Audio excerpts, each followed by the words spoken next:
Hello. Yeah, my hair is all sorts. What is up? What is up, guys? How are you guys doing today? I see space. Welcome. I see skies of blue and trees of green. Hey, everybody. And of course, I see Keyshawn. Hey! You got me hooked on that AI shit. It's fun to fuck around with. Yeah, dude, like, for real, that Suno thing is... It can turn out some crap, but also, sometimes it can turn out some real bangers, and it's just fucking fun to mess around with. Hello, Child Pile. How are you, Kai Shin?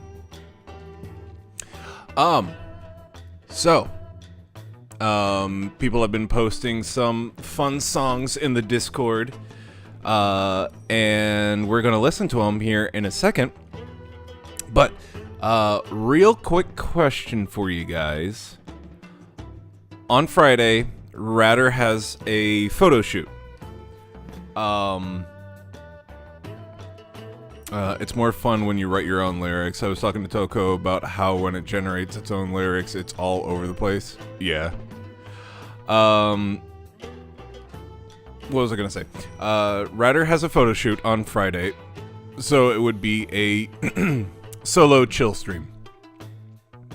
So, do you want me to continue Yakuza, or would you like a bonus stream of Metroid or Super Metroid to potentially beat that and start Fusion on Wednesday? You want to do bonus Metroid? I was kind of thinking that. I've been itching to play Metroid Fusion, so I think what we'll do is just knuckle down and beat Super Metroid on Friday. Save the animals into Fusion. All right, let all the rats go. Oh shit! A rat! Metroid. Okay. Friday, since Ratter will not be here, we will instead do a bonus Metroid stream. And more than likely beat Super Metroid and start Metroid Fusion on Wednesday. That'll be fun. Cool. I'm glad I asked you guys. Okay, so as I said, people have been making songs in Suno for us, so let's go take a look. See, shall we? Turn this off. This one is from Space.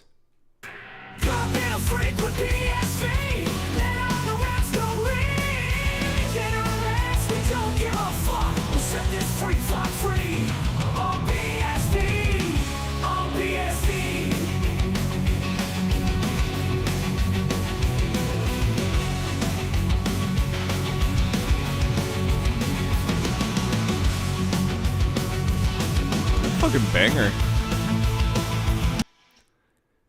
Yeah, dude, no, that fucking slaps. I like that. I like that a lot. Let's see what Toko invented.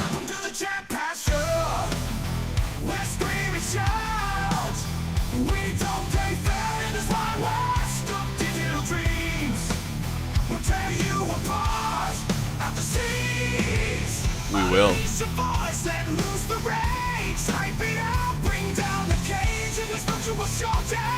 We fight with words as deadly as dynamite. Welcome to the championship. Here we go. As your fists let the comments flow. In the sound of madness, we'll never retract. Welcome to the championship. Time to react. As your fists are sharp, to react. The lyrics are whatever, but I gotta say, like, the music behind it, fucking love. I could see me just rolling down the windows of my car and just blaring this, going down the highway. It was pretty fucking good.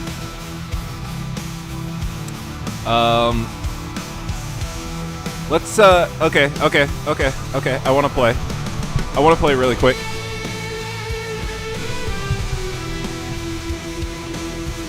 Let's see. Hold on. See how when you let the AI generate some lyrics, it just rattles off different lines. You don't really get one. I think it struggles with tempo. Yeah. Chat faster. Yeah, the thing in the Discord. Okay. Let's see here. Let's go to Suno.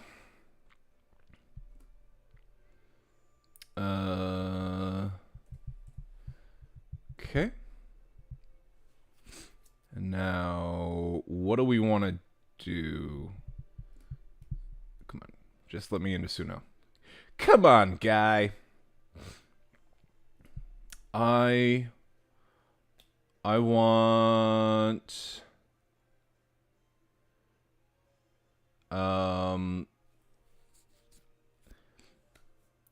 How about a,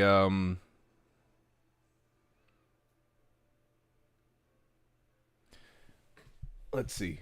Metal guitar solo to the theme of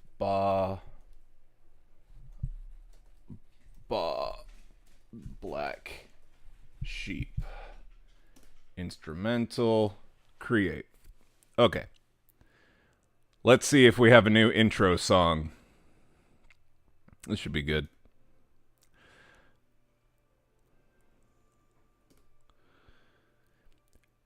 It's called Sheep of Steel.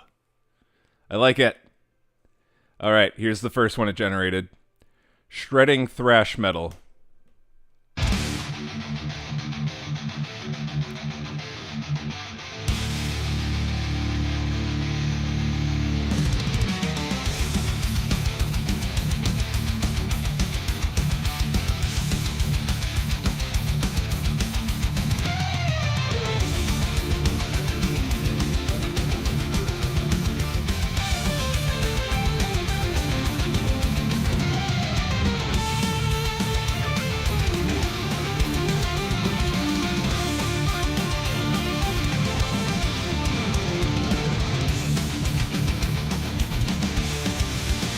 Don't really hear the Baba Black Sheep part.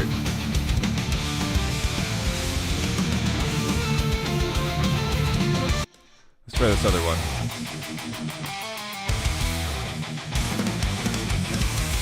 Oh, this is very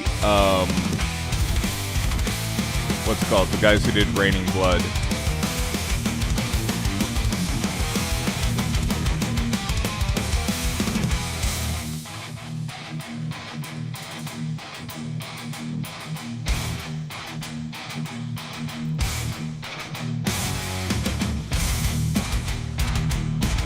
What about a EDM remix of Baba Black?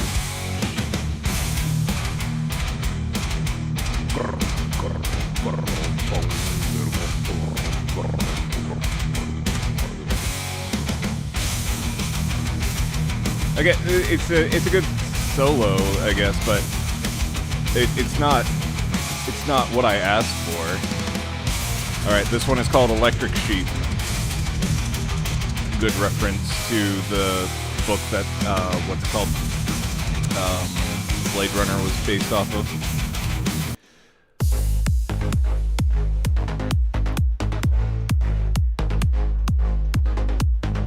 Oh, they expressly state they do not want you using existing music or lyrics from other songs. Well, that's fine, because I'm sure that doesn't include public domain.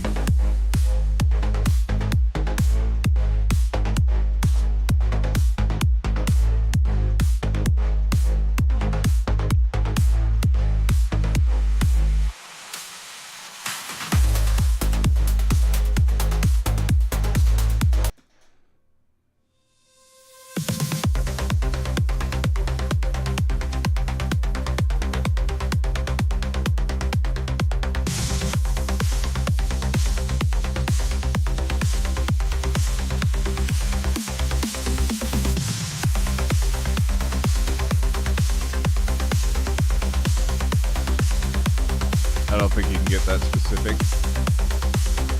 Maybe not. Let's do this though. When you gonna play game? I'll be playing the game here in a second. I want a J-pop song about Phoenix Wright Ace Attorney. Alright, last one. I want a J-pop song about Phoenix Wright Ace Attorney. Let's see what we get. It would be fun to just sit down and write a full song and run it through Suno. I'm sure he could get some good results. My thing was just a little jingle that took 5 minutes. This is called Objection in the Courtroom.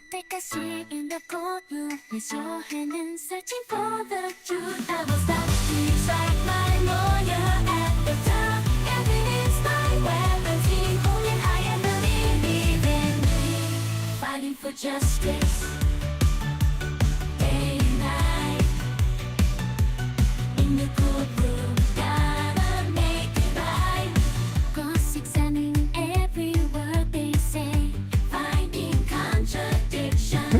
I would stay, observe, and listen to every sound. Uncover the truth, make it all unbound. That's pretty good. That's pretty good. Take a seat in the courtroom, raise your hand, searching for the truth. I won't stop, Phoenix Wright, my lawyer, at the top. Evidence is my weapon, see, hold it high and believe in me. Fighting for justice, day and night. In the courtroom, gotta make it right. Alright. That's fun. Alright. Do-do-do. The result was not ear bleeding. Not ear bleeding. That's the best compliment that AI could possibly receive. Alright. Me. Let us start. Ace Attorney. Phoenix Wright. Justice for all. Or Phoenix Wright, Ace Attorney. Justice for all. TM!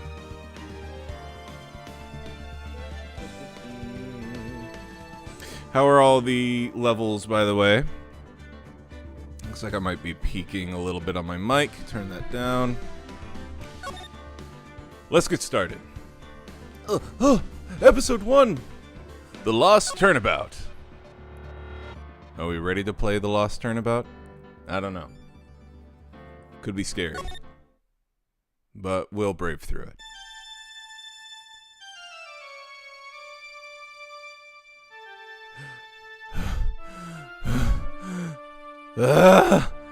How did I get into this mess? That's far enough. You can't run forever, Mr. Phoenix Wright.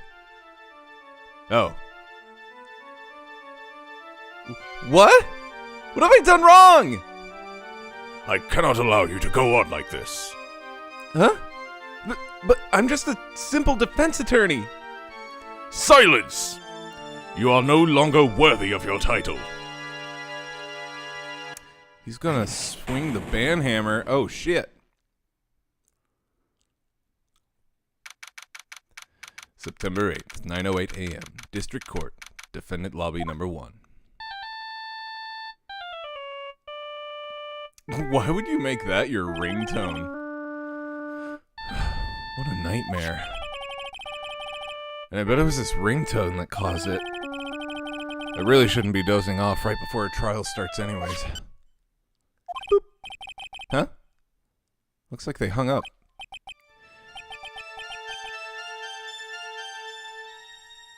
Ah, good. I finally found it. Talk about a close call. I hate to do this to you, but...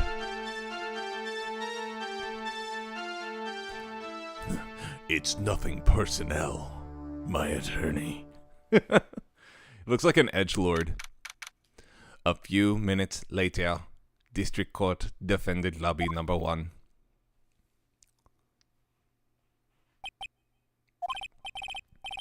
My head. It's throbbing. And why does it feel so foggy in here? Good morning! Good morning. What's wrong? You don't look well. People are at their best first thing in the morning. Where's that fighting spirit? Sorry, but could you please turn the cheeriness down? Why does he kind of have my hairdo? Roger that!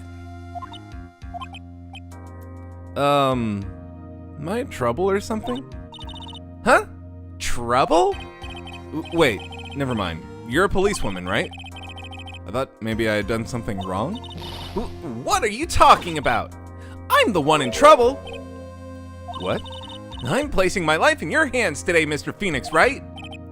Life in my hands. You promised me. You said you would prove that I am not guilty. Not guilty?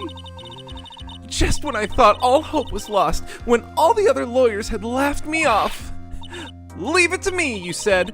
You, the one and only Phoenix Wright, came to save the day. And just like that, I was moved to tears, sir.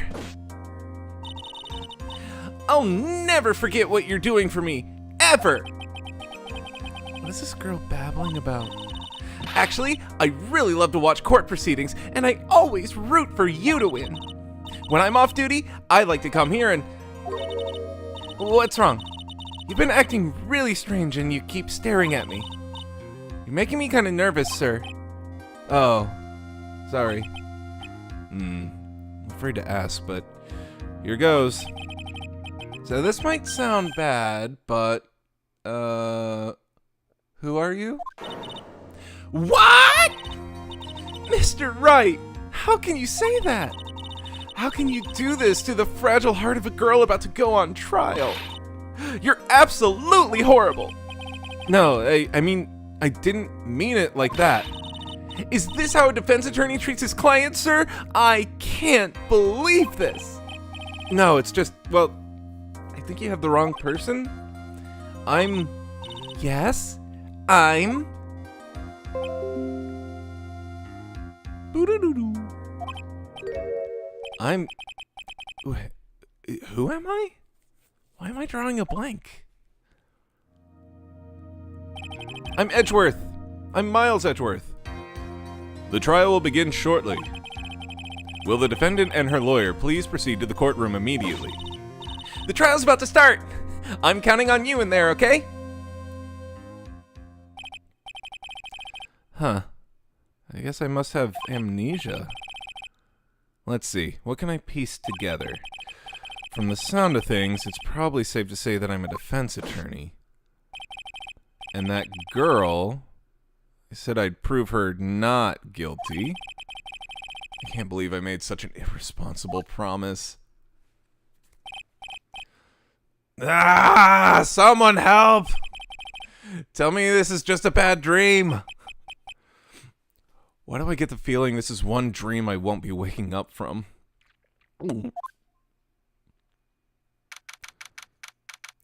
September 8th, 10 a.m. District Court, courtroom number 2.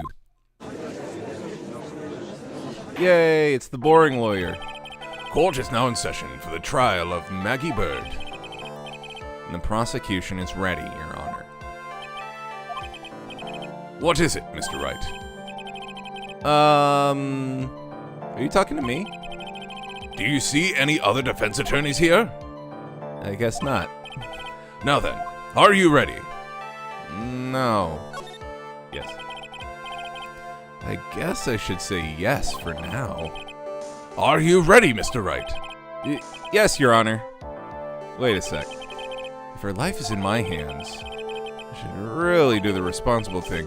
Actually, you see, Your Honor... my memory is kind of... The court will not hear the defense's excuses. Because the defendant is a member of the police, this case is under great scrutiny. He literally doesn't remember anything. Therefore, we must make this trial fair but swift. I believe I have told you this before. I hope you're not telling me you've forgotten. Actually, I have.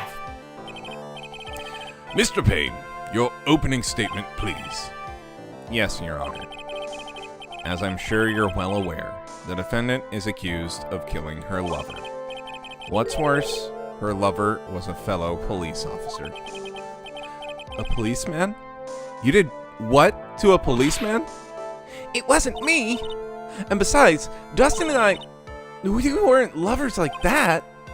In any case, the prosecution will prove that the guilty party is none other than the defendant. Very well. Mr. Payne, please call your first witness. It's been a while, Mr. Wright. Let's see what you've learned since last time. I don't think it's fair for the defendant's attorney to have amnesia. I won't show you any mercy this time, rookie. Okay. And who are you again? The prosecution calls Detective Dick Gumshoe to the stand. Here we go! Don't let me down, Mr. Wright! Nowhere to hide. I'm so dead. Richard Gumshoe! Witness, please state your name and occupation. My name is Dick Gumshoe, sir. I'm the detective in charge of homicides down at the precinct, sir. You don't look well. You don't look very well, detective. Well, sir, the defendant, she works under me, so, you know. You work under that detective? Yes, sir! And while I was a trainee, he was always watching out for me, sir. He's such a wonderful guy, sir. I'll never forget what he's done for me. Okay, calm down. I believe you.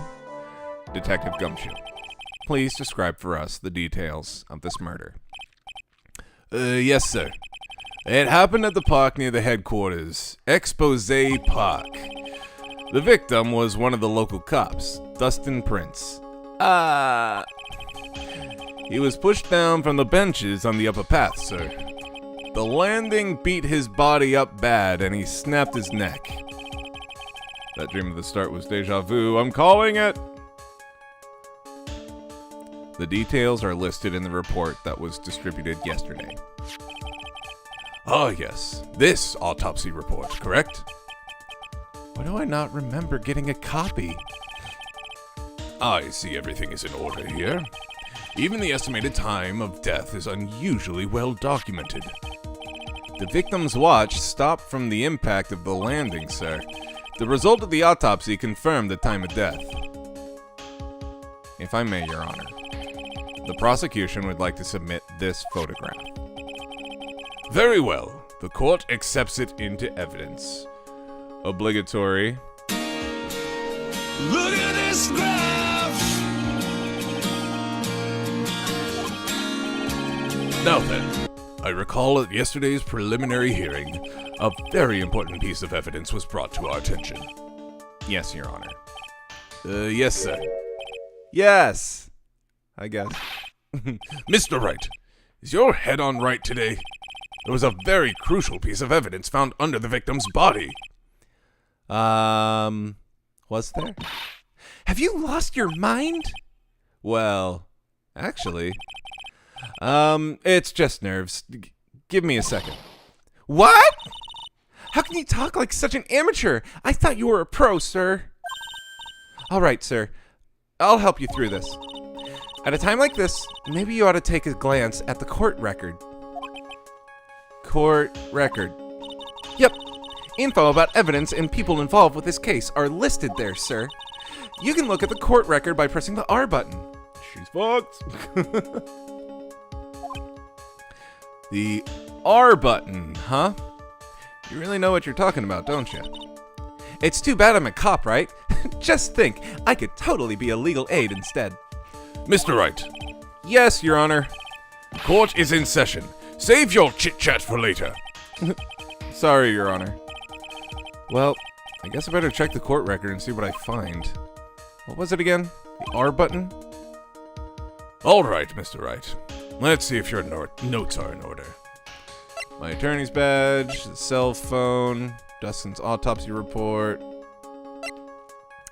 Glaces found under the victim's body. Pieces of nearsighted lenses were found nearby.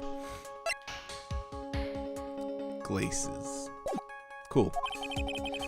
What was the piece of evidence that was found underneath the victim's body? That's simple, Your Honor. A broken pair of glasses. That's right.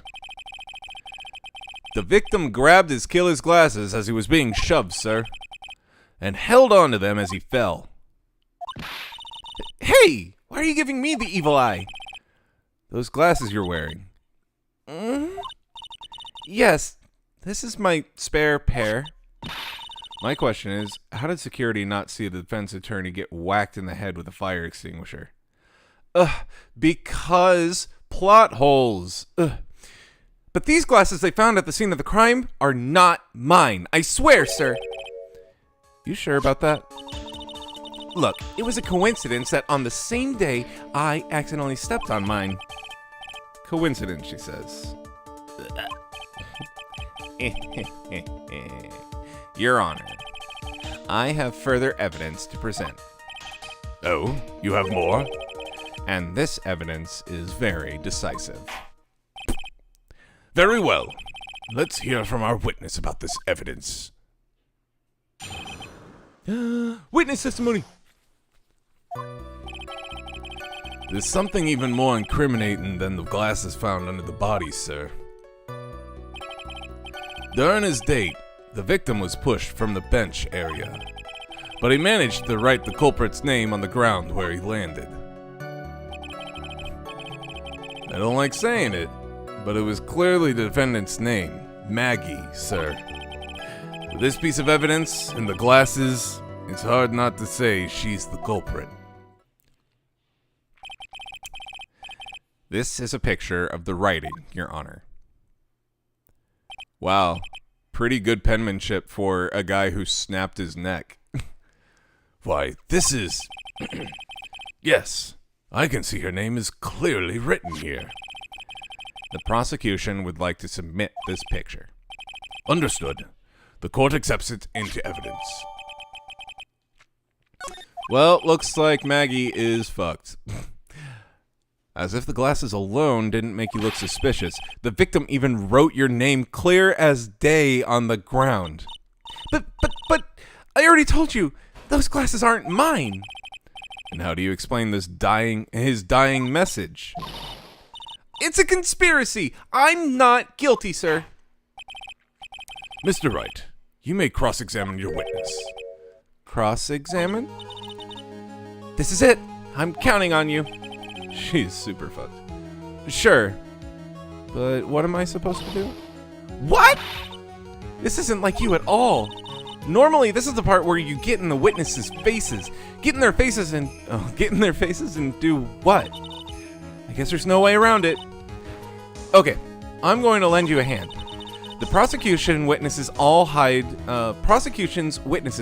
things from the court, which means they lie from time to time. That sounds like it goes against the oath, but who am I? Who am I to judge? Lie? But isn't that detective your superior? Well, even if they don't mean to lie, sometimes people just remember things wrong. Like that detective. He does sort of look like a scatterbrain. It doesn't matter. Either way, it's bad for us, sir. That's why when you question witnesses, you have to find and expose their lies. Mr. Wright, your cross-examination, please. Yes, Your Honor. Talk about trial by fire. Here goes nothing. As long as I can expose to the lies, we should be all right. Boop, beep, beep, beep.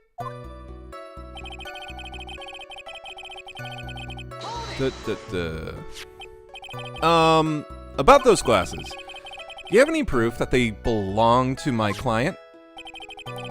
The lenses are for nearsightedness and are almost the same strength as hers. Even the frames look kind of like the ones she's wearing in her ID, pal. How do you know what the strength is on the glasses if the lenses are completely smashed? Let's continue pressing. Hold it!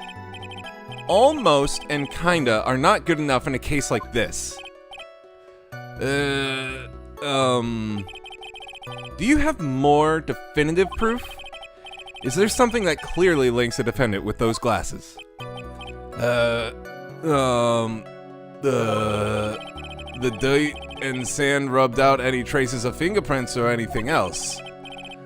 So what you are saying, detective, is that you have nothing that proves those glasses are my client's. Something like that. What? I see. So there is no proof. Wow, that was amazing! I could totally feel it down in my gut. She has to school him. Give up and say your attorney is trash. During his date, the victim was pushed from the bench area. Now, you sure he was pushed and that's how he fell? Yeah, pal. If you look at the wounds on the victim's body, there's no way it was anything else.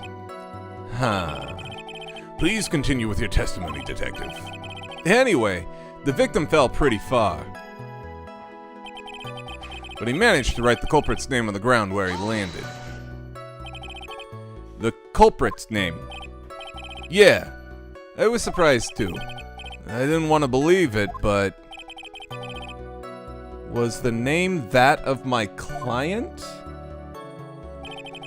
I don't like saying it, but it was clearly the defendant's name, Maggie.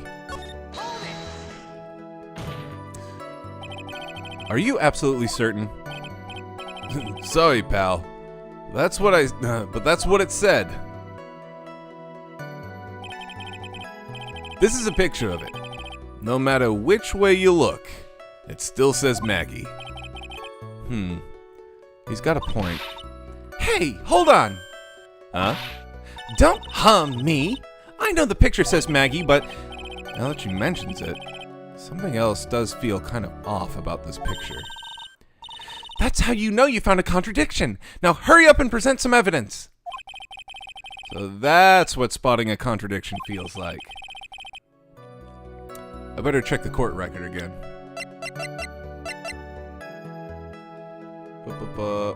Broken neck, body covered in bruises.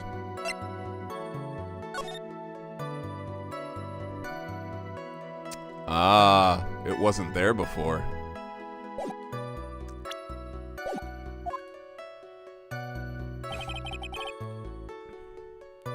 With this piece of evidence, it's hard to say that it's hard not to say she's the culprit.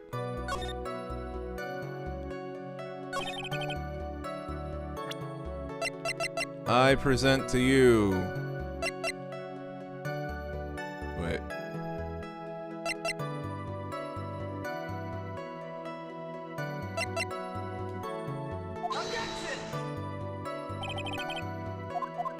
I knew it.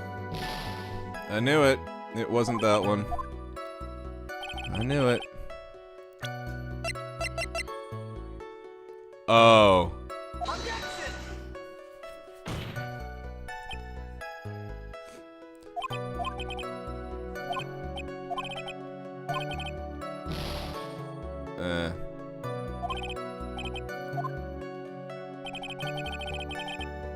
Well, time to save scum. I've already lost too much health. Alright, keep fighting. Wait, what? Oh. You always look so cool when you present evidence. Present evidence? Oh, that present evidence. Actually, I was just thinking about that. Yes, the great Phoenix Wright is back. Oh, that's right. Huh? I heard that lately, you can present not only evidence, but people's profiles as well. It sure makes things a bit more complicated, so be careful, sir. People's profiles, huh? Alright, let's give this another try.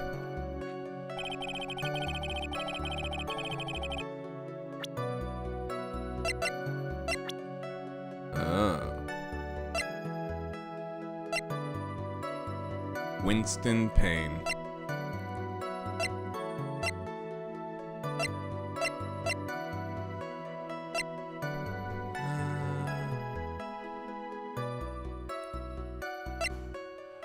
Oh, I see. I see.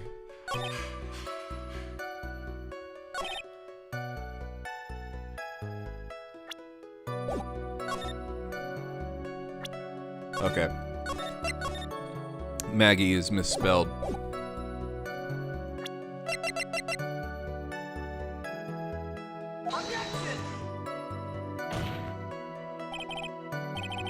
Nope.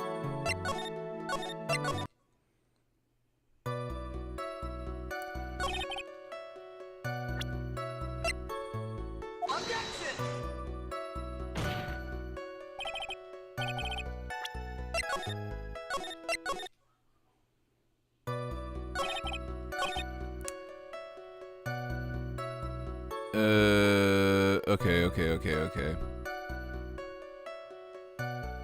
What does it want me? I know that there are contradictions, like the broken neck, how do you write? Like, that makes sense.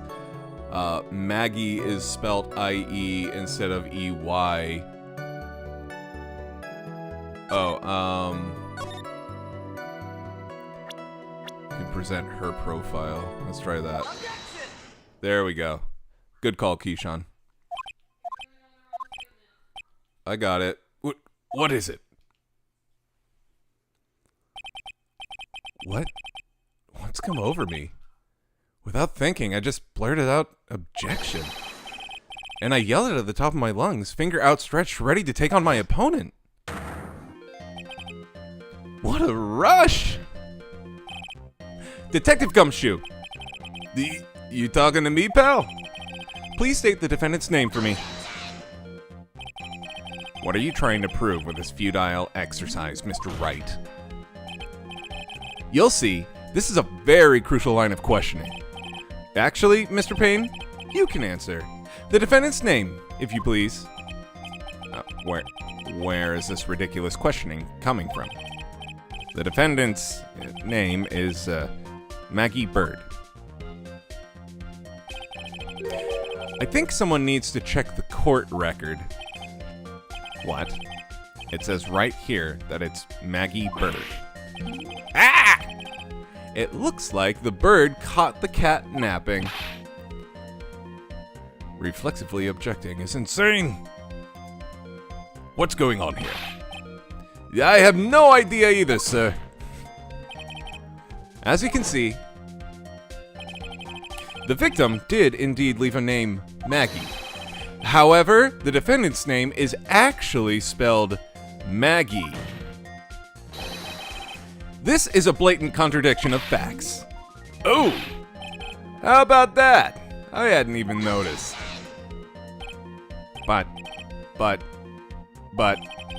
maybe the victim didn't know how to spell her name correctly. May I remind you that it was you who said the defendant is accused of killing her lover. If they were truly lovers, it would be impossible for him to have not known her name. No! No. This is very true. Mr. Payne. Yes, Your Honor. Are you absolutely certain that the defendant and the victim, Dustin Prince, were, in fact, lovers? Yes, I'm quite certain, Your Honor. They were a well-known couple in the police force. Detective Gumshoe, please testify for the court the relationship between the victim and the defendant. Yes, sir.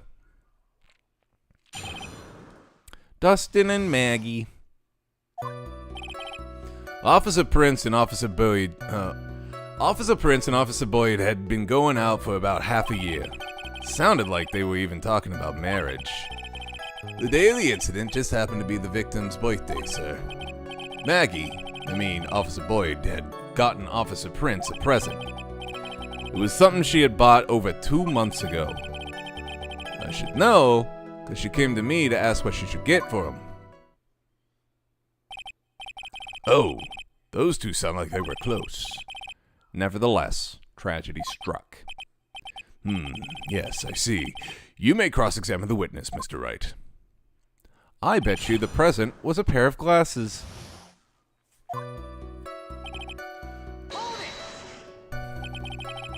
How do you know about this? Every year in March, we have a training camp for us cops. Officer Boyd was a rookie at the time, and she and Officer Prince seemed to hit it off. They got close, I take it. Actually, I was supposed to go too, but I couldn't pay the deposit for the trip, so I didn't. If only I had gone on that trip. What is it? Oh, nothing, sir. Really. Anyway, sounded like they were even talking about marriage. Marriage? But wasn't that the victim 8 years? Oh, but wasn't the victim 8 years older than her? What? You saying a guy's gotta marry someone the same age as himself, pal? No, that's not what I meant at all. Detective Gumshoe and Dustin were only a year apart, you know. I think this fella has a way to go before marriage. Mind your own business, pal. Poor Dick Gumshoe. The day of the incident just happened to be the victim's birthday, sir. The day of the incident? You mean September 6th? Yeah. The victim, Officer Prince, had just gotten off duty at 5:30 p.m. that day. But 8 years? And since Maggie's night shift hadn't started yet, they went to the park for a bit. Ah, I remember when I was young and in love. Oh, it was a jolly time. That's great, Your Honor. I'm glad you're such a cheerful old man. Officer Boyd had gotten Officer Prince a present. You seem to know a lot about the defendant. Well, that's because, I'm a boss. And I gotta watch out for my subordinates. But even what she was going to give as a present? Isn't that going a bit too far? Hey, pal, watch what you say. I know everything that happens under me. If someone so much as scratches their... I really don't need to know that much. Mr. Wright, please refrain from badgering the witness. I agree. Even if this witness has a crush on the defendant, that should not be the point of the discussion at this time. Whoa, wait a second. Why are we talking about this? It's all your fault, pal. You're guilty, guilty, guilty. You're guilty, guilty, guilty. I should have you arrested. I think the good detective is about done here. It was something she had bought over 2 months ago. Over 2 months ago? Yup. She's a very considerate woman, pal. So, what was this birthday present? She got him a glove. A single glove? Why would she only give him one? Actually, Your Honor, the glove in question is a baseball glove. Oh, I see. A baseball glove.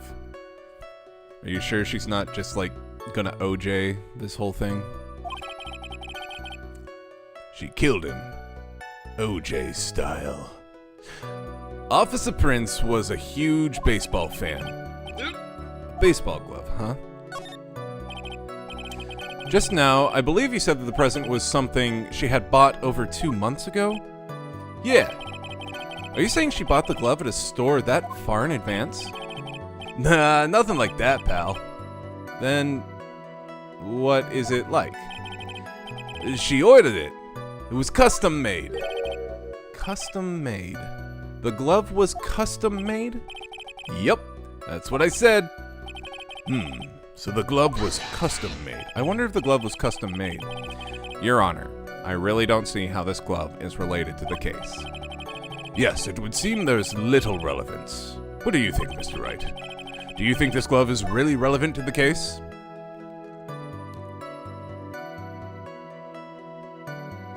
Sure. I don't know where this will lead me, but... Of course it's relevant. That glove is the key to this whole case. Yes! Bluffing to the max! Now this is the Mr. Wright I know. I'm so happy you're back, sir. I was wondering how long it'd take. This is great. Pressing people.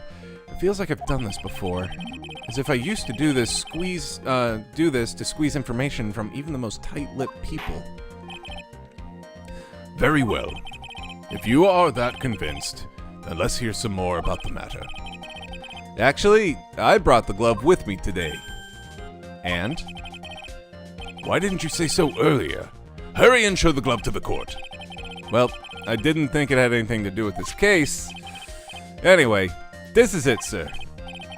It's, rather yellow, isn't it? Baseball glove.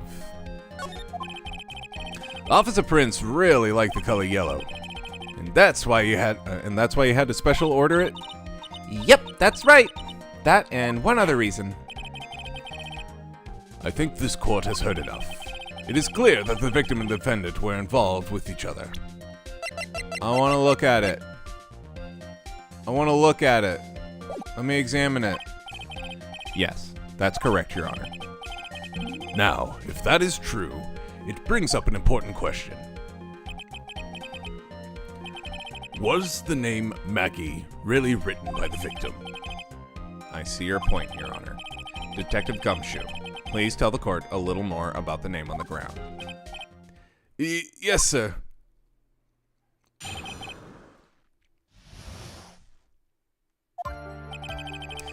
We first looked into the handwriting. Unfortunately, we couldn't confirm that it was the victim's handwriting. Next, we checked the victim's pointer finger. We found that there was sand trapped under the victim's fingernail. There was also scratches on his skin that were caused by him writing on the ground. From this, we could confirm that the victim wrote this name with his right hand. Yes. A perfectly logical conclusion. Now then, Mr. Wright, you may cross-examine the witness. Thank you, Your Honor. Writing on the ground. Looked at the handwriting. But can you really determine handwriting based on a sample written in sand? This is why amateurs are amateurs. We're not a bunch of simpletons, pal. Scientific investigation in this country is actually pretty good. I believe it's time to get back to the real point. Agreed, Your Honor. So what was the result of this investigation? Unfortunately, we couldn't confirm that it was the victim's handwriting.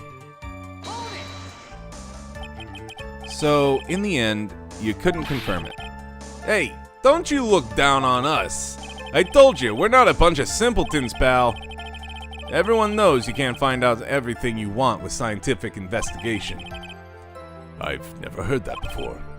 Me neither. Nor I. I never heard anything like that at the police academy, sir. Okay, so I made it up. Anyway. Next, we check the victim's pointer finger.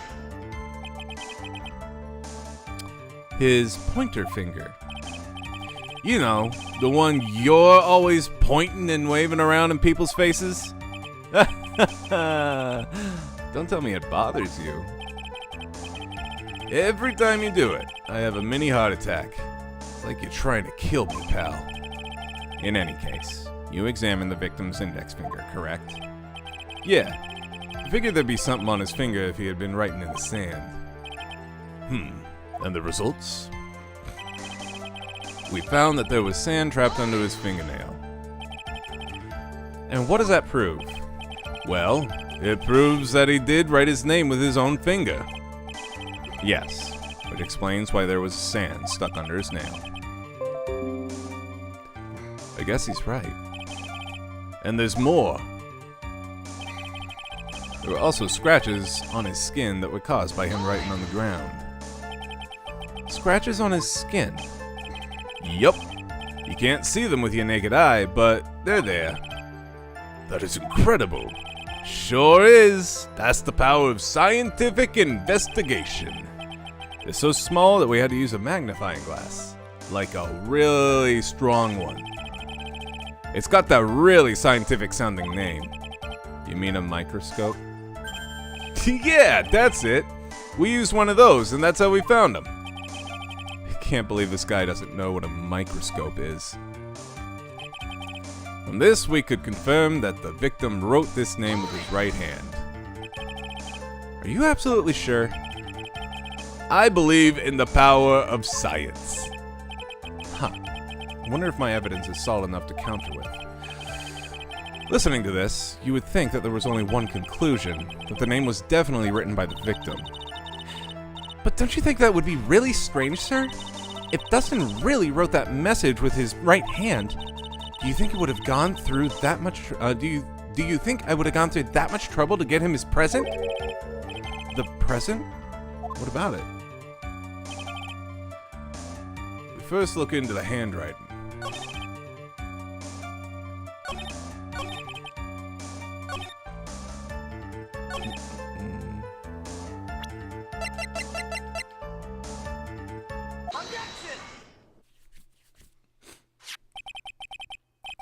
Why not check who pushed him with the scientific investigation? The sand couldn't have touched him there. Detective Gumshoe, take a look at this.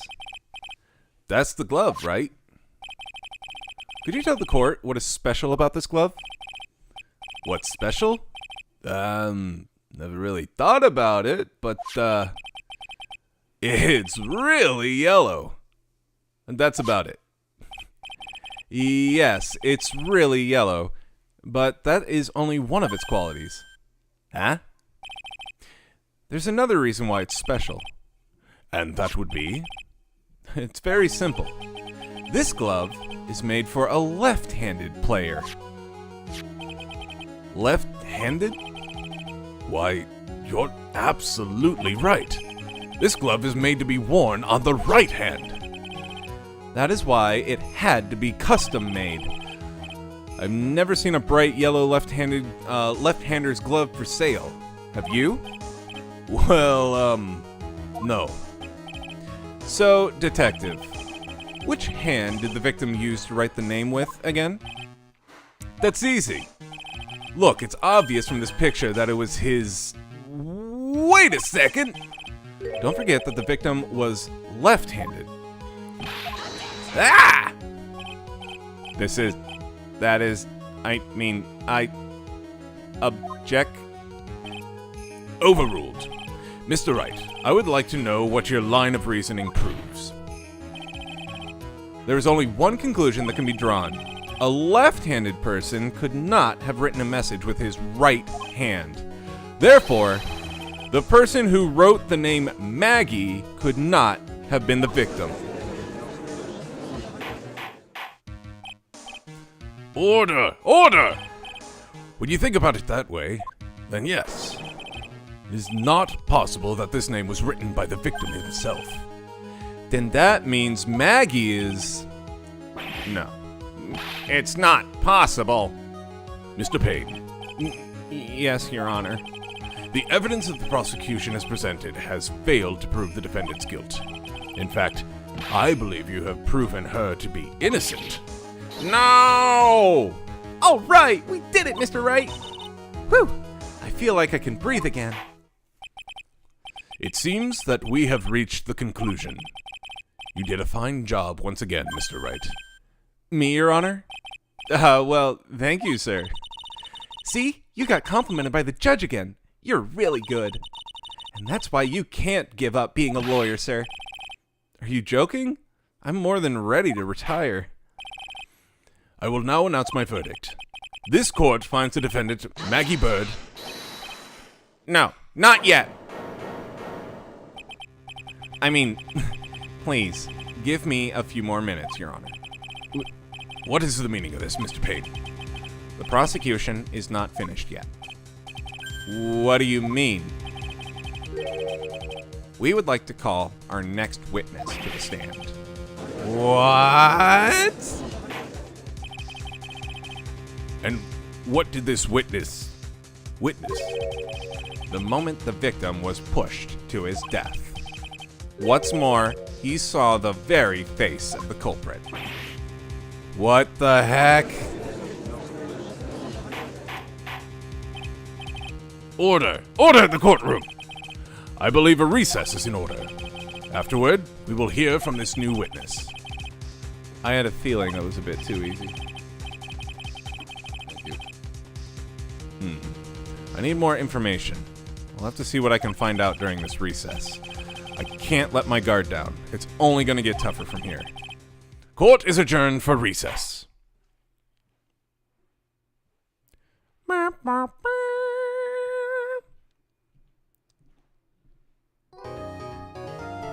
Someone on Suno made a New Orleans South Indian fusion. What? Also, hello, Toko.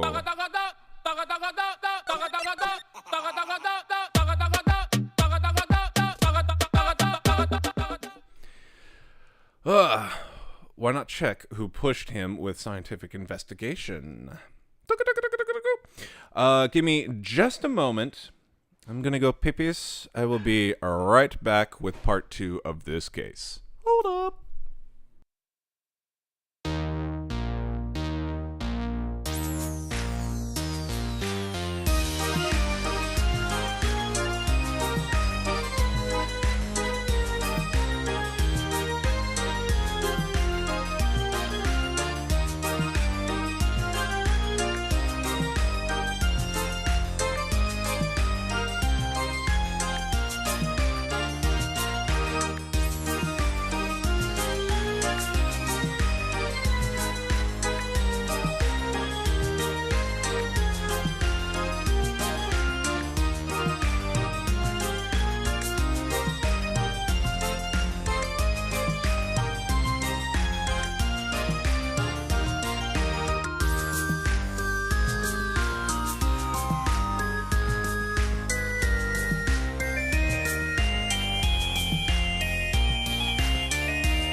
All right, we're back. Oh, you did a Ace Attorney rap. Nice. There's also Chill Step, Chill Step, Chill Wave. That's awesome. What was I gonna say? I'm honestly kind of excited to play Metroid on Friday. I've been too addicted to playing Metroid. What the fuck? I mean, it's a good series, but you know, whatever. Little girl. There's a tiny little girl here. And she is so fuzzy. And she is panting because she has long fur and it's warm out. Isn't that right, little girl? Does somebody want to come up here? Oh. Well, we got little boy.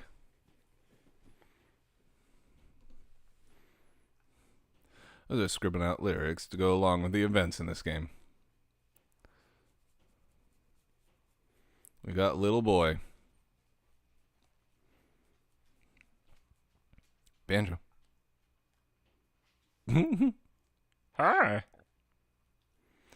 I was looking at pictures on Facebook the other day to try and find this one, and I came across puppy pictures of Banjo. And it's like, oh my god, you used to be so tiny and cute and not stinky. Believe that? There was a point. There was a point in time. Oh, yeah.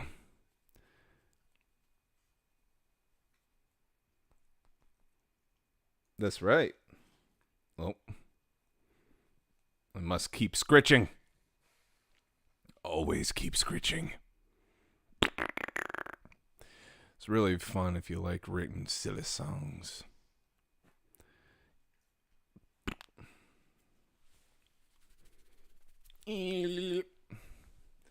Let us take a look.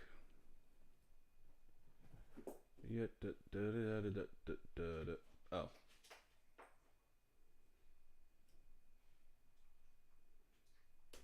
All right. Let us go back. Here we go. September 8th, 11:43 a.m. District Court. Defendant Lobby, number 1. Amnesia? I can't believe my lawyer's trying to defend me in such a state. Why didn't you tell me, sir? I'm sorry I didn't mention it to you. Oh, I know what to do. I heard you can fix something like this with a really strong shock to your system. Come on, lower your head a little. A Maggie kick should be all you need. No. I think I'll pass on this one. Come on. I'm sorry. Whenever I see someone in trouble, I have a hard time leaving them alone. I tend to stick my nose where it doesn't belong and try to tackle everyone's problems. Well, my head's one problem you won't be tackling today. Well, we're here to solve your problem first. We can deal with mine later. For now, do you think you can fill me in on a few things? Of course, I'd be honored to. Well, I guess we'll start with my name and then I can tell you about me.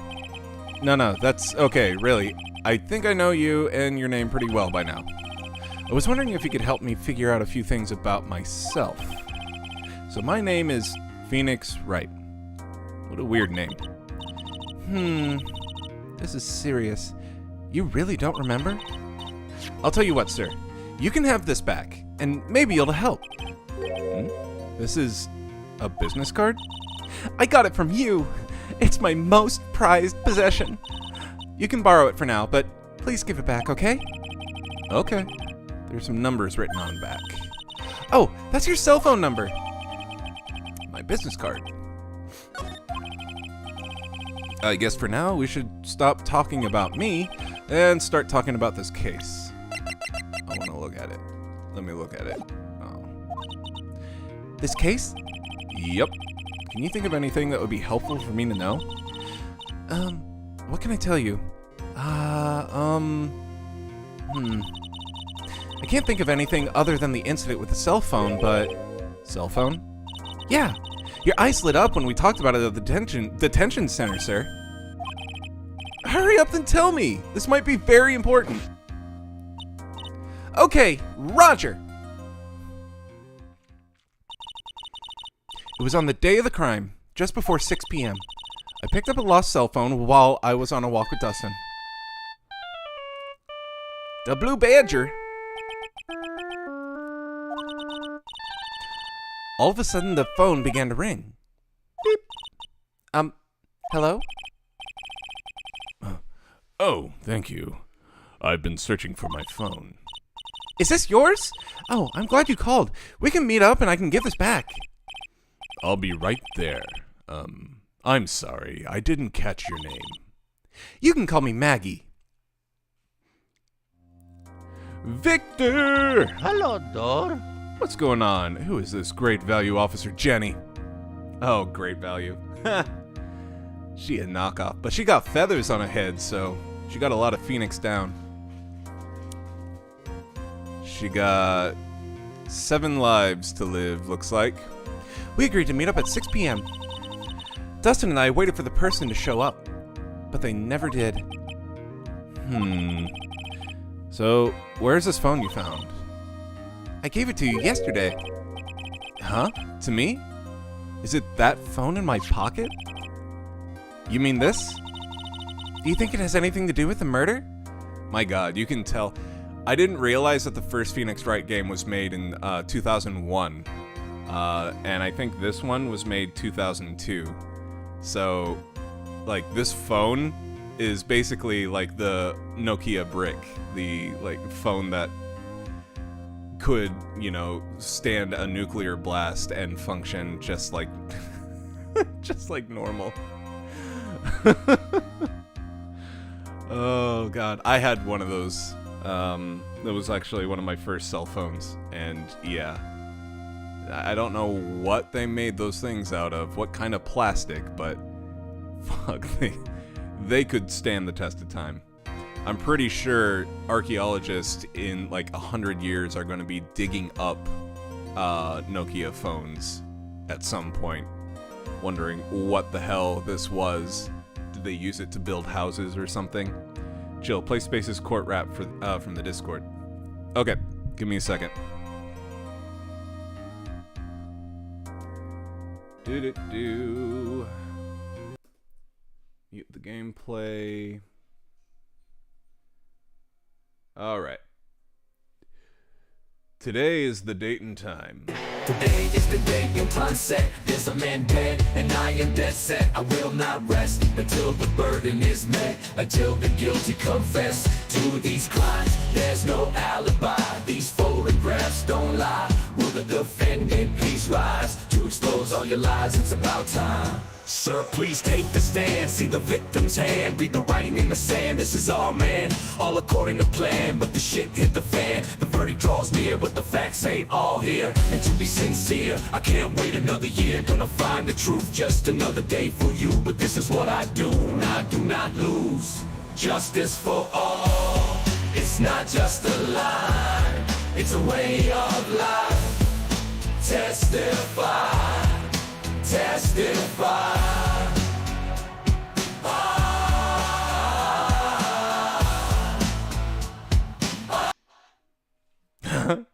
Damn, that was really good. You wrote those words? What?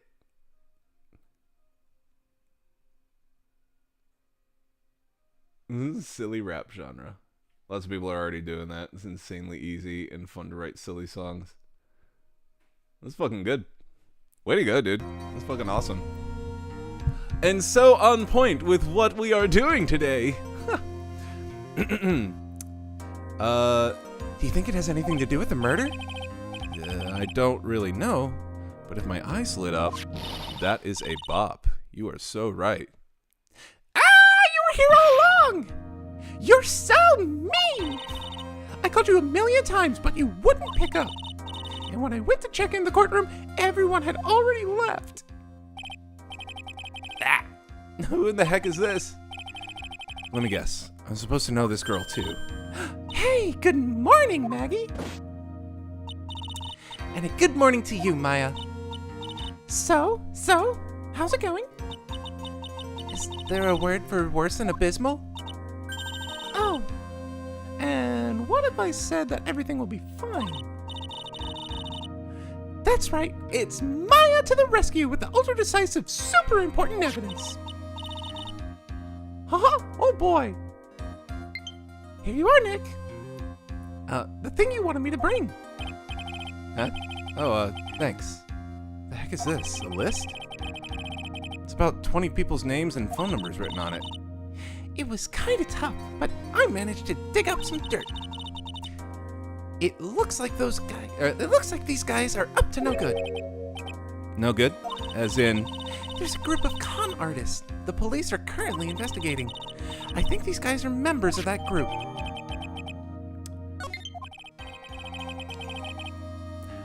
why would a group of con artists pop up in a case like this? Don't look at me. Huh? And where did you get this list from in the first place? What? Don't you remember, Nick? You're the one who asked me to look it up yesterday. Oh, is that right?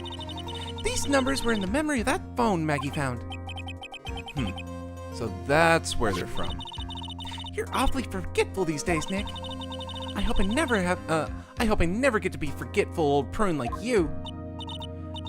Maya. Actually, Mr. Wright is... Mr. Wright, recess is over. Please bring the defendant and return to the courtroom immediately.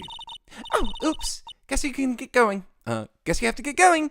We can talk about you being old later, Nick. Wish us luck.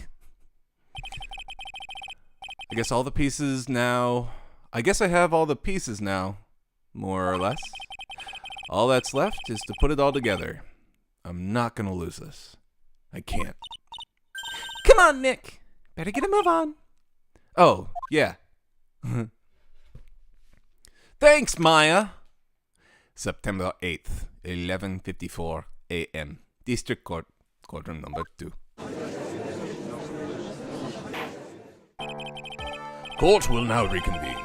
Please call your next witness to the stand, Mr. Payne. Yes, Your Honor. Before I do, if I may say a few words. What is it, Mr. Payne? It's about the next witness. He has a tendency to say things that rub people the wrong way, you see. So I asked the court might be a little lenient on. There's no need to give a preface. Just hurry up and call your witness, please. Yes, Your Honor. Prosecution calls its next witness. A drifter who was taking a walk in the park on the day of the murder.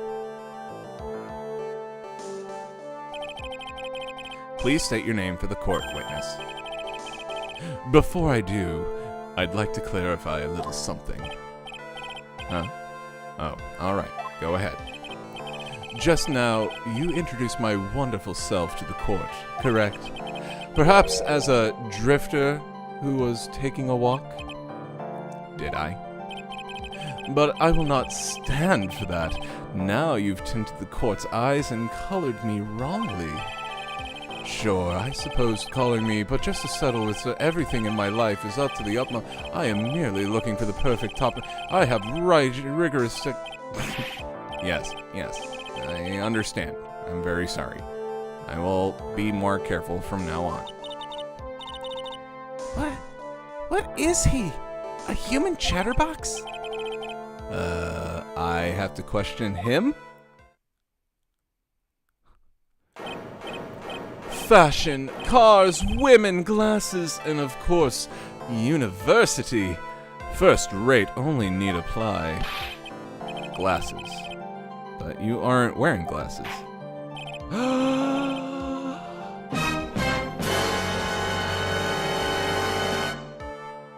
That's enough. Your name, witness. Oh, is that how you want to play this? Using your powers and influence to keep the young people down. I see how you work now. You old people and your dirty tricks. You thought you had me, but you thought wrong. I'm sorry. It won't happen again. Oh, man. I forgive you. Alright. I suppose I can tell you my name. I am Richard Wellington, the drifting virtuoso, with a PhD in drifting, as it were. If you wanted to, you could call me a university student in transit. Mr. Wellington, on the day of the murder, you were taking a strolling through the park, correct? It would appear that you are attached to that word. If you must, then by all means. But I remind you that I am no way a prepubescent boy out on a walk with mommy. If you must know, I am... Anyway, please testify to this court what you saw during your walk through the park. See, you said it again. Taking a walk. You know, you... What you witnessed will do, Mr. Wellington.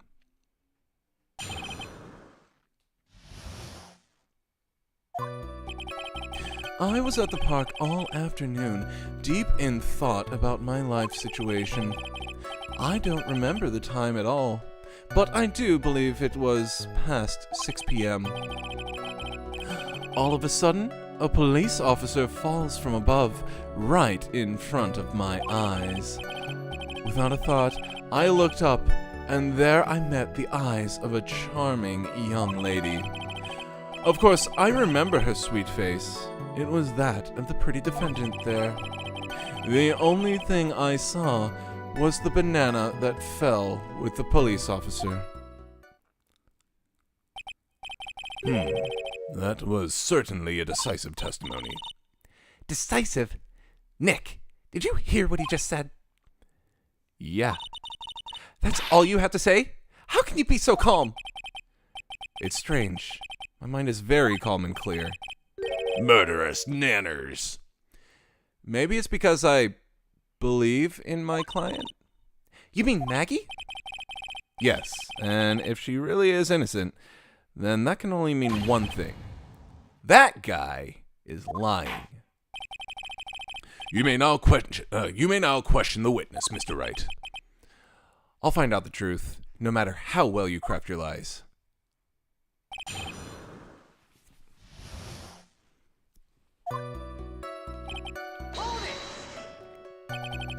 So you were at the park all afternoon? You seem to have a lot of free time. That was very rude of you. But then again, what can I expect? That's what you get from a man who graduated from a no-name, trashy university. No-name? Trashy? Now, this might be hard for a mush-headed, feeble-minded baboon like you, but I have to think very carefully about the future of our great country. But I thought you said you were thinking about which college to go to just now. Oh, please! Which university I go to will directly affect the very future of this country. That arrogant little snot. I don't remember the time that well, but I do believe it was past 6 p.m. How did you know what time it was? I see you're not wearing a watch, so... Is that the best you can do? Do you think you can discredit me like that? You're just a third-rate, biased fool. I guess I can't expect real smarts from you. Ugh. His arrogance is really intolerable. So what should I do now? Press harder. Answer the question. How did you know what time it was? Tisk, tisk. I can't believe I have to deal with a worm like you. You're just a shallow man who can only slam on desks and point at people for fun. I guess I don't have a choice. I'll try to explain it so that even a third-rate simpleton like you can understand. There was this little thing they call a clock at the park. Did you get that? Do you know what a clock is? It's a thing that tells you the time. As you can see, Mr. Wright, it's even in the picture of the crime scene. Oh, so it is. I looked at the clock, and that's how I knew the time. But if you ask me, this whole it's total utter a real first-class person, and to wear a watch people should have freely with. And yet again, another flood of meaningless words. Talk about a first-class waste of time. In any case, all of a sudden a police officer falls from above right in front of my eyes. And how did you know he was a police officer? Hair flip. You obviously have no idea how powerful my deductive reasoning skills are. With one glance, I could tell just what kind of occupation he held. That shoddy do-it-yourself, it was also the way he died. Oh, and I suppose it was also because he was wearing a police officer's uniform? Shouldn't that statement have come first? Wow, that was pretty impressive. Hey, Nick, do you think he's figured out what I do? Even I haven't figured that out yet. Without a thought, I looked up, and there I met the eyes of a charming young lady. Are you sure you got a good look at her face? Hair flip. Animals have this thing called an eye, Mr. Wright. And they use this eye to see things. In the case of humans, we have two of them. Yes, even you. I don't care if I have them or not. Did you or did you not get a clear look at her face? That's what the witness was just about to get to. I would like to request that Mr. Wright not use such a loud voice during questioning. Sustained. Mr. Wright, please refrain from raising your voice in this court. And please don't make me have to raise my voice. Are you finished? I'd like to continue, if that's all right with you. Of course, I remember her sweet face. It was that of the pretty defendant there. So, you're sure you're not mistaken? Please, don't confuse your pitiful train wreck of a life with mine. I'm what you call a famous brand name product, while you are only a cheap imitation. There's no way someone as magnificent as myself could have made a mistake. Of course, of course. Oh, of course. Did you notice anything else of interest, witness? The only other thing I saw was the banana that fell with the police officer. The banana. Well, it was actually more than just one. More like a bunch of bananas. Now, what would a bunch of bananas be doing there? Hair flip. And why would I know such a thing? I'm only telling you what I saw. That's really strange. Maggie never mentioned anything about a bunch of bananas. That's it, Nick! He's gotta be lying about the bananas! He could be, but there's no reason for him to lie about there being bananas at the crime scene. And what if it's not a lie? Well, maybe he thought he was seeing one thing, and it was something else? If he mistook something else for a bunch of bananas, then that would be an inaccuracy. Think, Phoenix, think. My client is innocent. There's no way he could have seen what he said he did. Which means if we can somehow show he's lying, yeah, that's exactly what we need to do. She's right. She's got a sharp mind, but I just wish I could remember who she is. Is everything okay, Nick? I was at the park all afternoon.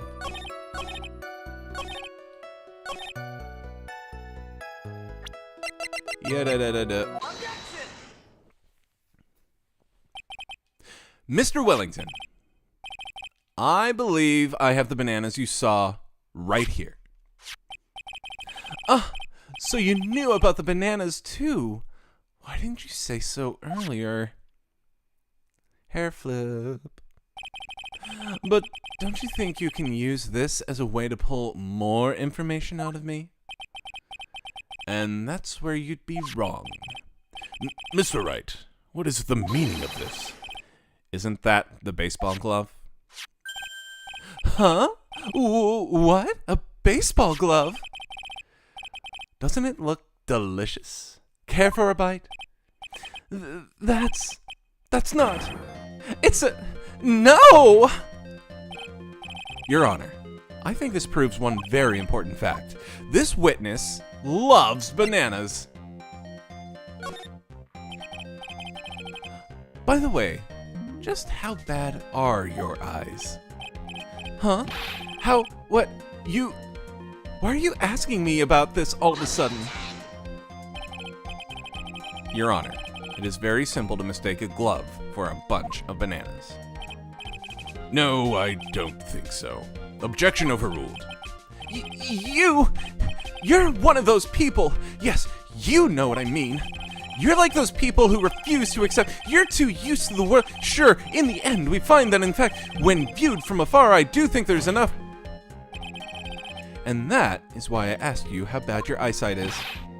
They're both 2200. I suppose you're going to tell me that's terrible, right?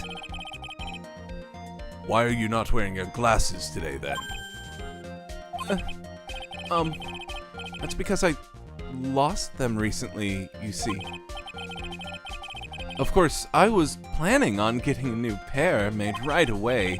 But you know, my glasses are no ordinary glasses, so to replace them... How about when you witnessed the crime? Were you wearing glasses then? Yeah. How about a witness? You are an unrelenting, evil man. You're like those people who... She was brave and courageous only, and while she didn't do anything wrong... Which boils down to you were not wearing your glasses at the time. Therefore, the identity of the woman at the scene of the crime and that of the defendant cannot be proven to be the same by this witness. By the height difference, but the height difference was only 9 feet. It was very possible for him to see the face of the culprit standing on the upper path. Witness, please be more accurate in your testimony. Remember, a person's life is at stake. Yes, Your Honor. Now then, please continue with your testimony. Please tell the court what happened next in the moments after you witnessed the crime.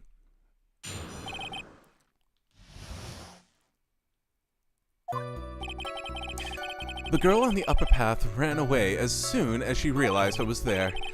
After that, I immediately called the police station to report the crime. It must have been 6:45 when I made the call. They must have a lot of free time on their hands since they showed up within 10 minutes. So the person who was on the upper path saw you and then ran away. Yes, that is correct. Which is why even someone without a superior brain like mine can understand that. That girl is the murderer.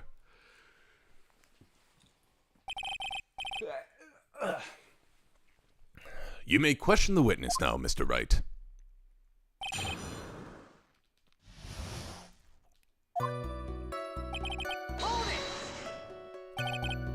She ran away, just like that. Yes, she did. She saw me and flew the nest like the guilty bird she is. Oh, I'm sorry. Was that pun too hard for someone who only got a third-rate education? Actually, that did take me a few seconds to get. Anyway, if she ran away the instant she saw you, how could you tell it was my client? The witness has already answered that question. He has stated that the defendant is the culprit. That is true, Mr. Wright. I'm striking your question from the record. How can I get more information out of him? After that, I immediately called the police station. Immediately? As in, Immediately? I mean, sure, a minute might have elapsed before I did, but that's the duty of every good citizen. Or did they not teach you that at your pitiful school? You think people learn about how to call the police in college? Hey, Nick! I think you could take a look at the court record. I think you should take a look at the court record for a sec. Okay.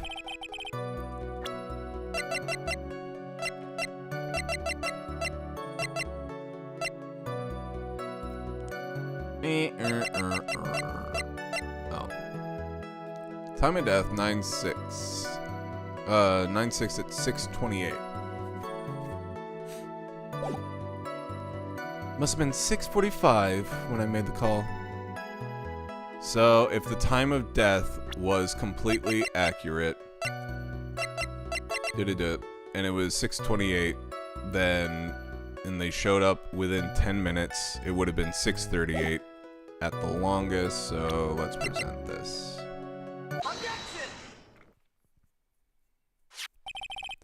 Mr. Wellington, would you please take a look at this? You mean the victim's autopsy report? According to this, the murder occurred at 6:28 p.m. So, what of it? You said that you called the police immediately after the murder took place. However, by the time you had called the police, it was already 6:45. There is clearly a 15-minute gap here. Do you deny it? I think this court would like to hear what you were doing during this 15-minute gap. The witness was in shock at the time after witnessing a terrible murder. It's only to be expected that he would be a little dazed. 15 minutes is hardly what I would call a little dazed. Mr. Wellington, Yes? explain yourself. What were you doing those 15 minutes? Answer the question. Telephone. I mean, spit it out. I was searching for a phone booth. A phone booth? You mean you don't have a cell phone? You and your questions, as if you're trying to open all the layers of a Matryoshka doll. Try that again. You and your questions, as if you're trying to open all the layers of a Matryoshka doll. You must think you're really something special. Witness. I lost my cell phone. There. Are you happy? You lost it. Unbelievable. You lose your glasses and your cell phone.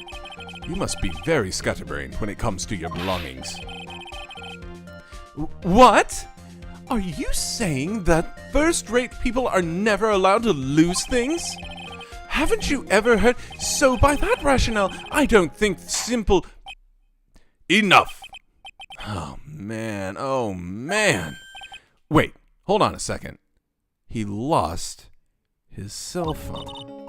Nick, that cell phone. Could it be... You mean this phone Maggie found? There's no way. Boy, I didn't see this coming.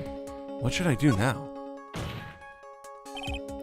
Mr. Wellington, where is your cell phone right now?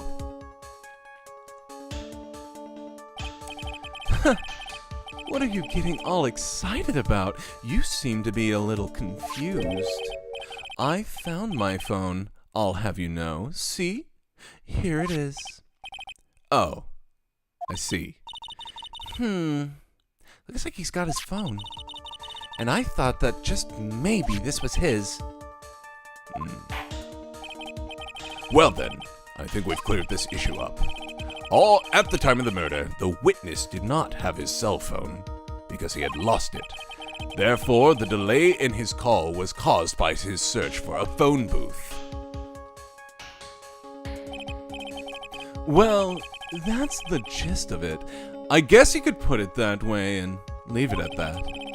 Do you have any further questions, Mr. Wright? No further questions. Huh. No, I think I'm done here, Your Honor. Wait! What is it with you today, Nick? Take a good look at the court record. Huh? You talking... What is it, Mr. Wright? By your screaming, I assume you have a question after all. Your Honor, the witness testimony does not make any sense. I don't believe there was ever a need for a witness to search for a phone. How dare you? You can't just make outrageous claims like that. You do have some sort of proof, don't you? Well, yeah, of course. This evidence should be good enough, I think.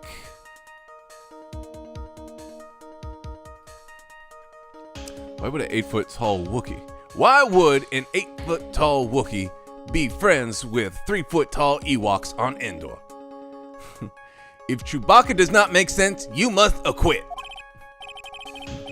Look at the monkey. Look at the silly monkey. All right, let's have this proof then. Please present proof that the witness had no need to search for a public phone booth.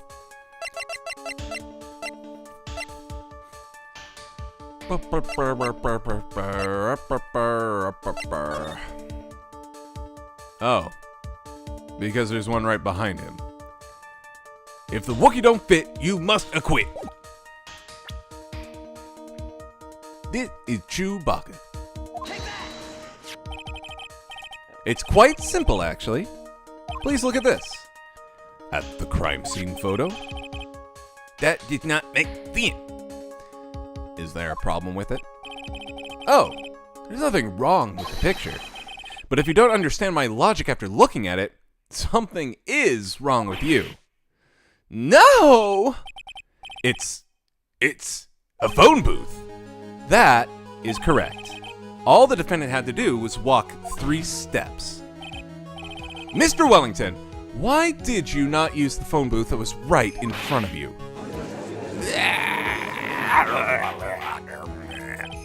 Order! Order! What does reporting the crime a little late prove for the defense? The witness can't explain what he was doing for those 15 minutes. That is reason enough to throw suspicion on his testimony. Yes, this is very true. What do you have to say for yourself, witness? Then I bet this phone really is his, Nick. He must have killed Dustin to get his phone back. But Maggie said that she was going to return it to him. So there's no reason for him to kill for it. And on top of that, we still have the phone she found anyway. But if he wasn't looking for his cell phone, maybe he was looking for something else. Was he?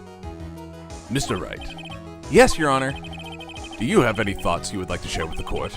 Can you offer an explanation as to what the witness was doing during those 15 minutes? There's only one possible explanation. All right, let's hear your explanation. However, be forewarned that if your explanation is not persuasive, you will be penalized. Think carefully before you present, Mr. Wright. AKA Safe Scum! The other day I was watching some of the O.J. Simpson murder trial, and the way he pretended the glove didn't fit his hand, and that was like their key point in evidence. The way they measured the glove was to have him try to put it on, and man, he put on the acting performance of his career. Yep. I love it. He's just kind of like, see? It doesn't fit. Pull harder. No, it doesn't fit. Yes, Your Honor. I probably shouldn't have said there was only one possibility. Why didn't the witness call the police right away?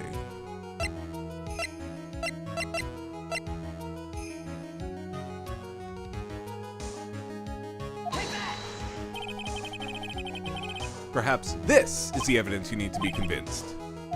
Perhaps. Oh, come on. He needed that time to write the victim's name.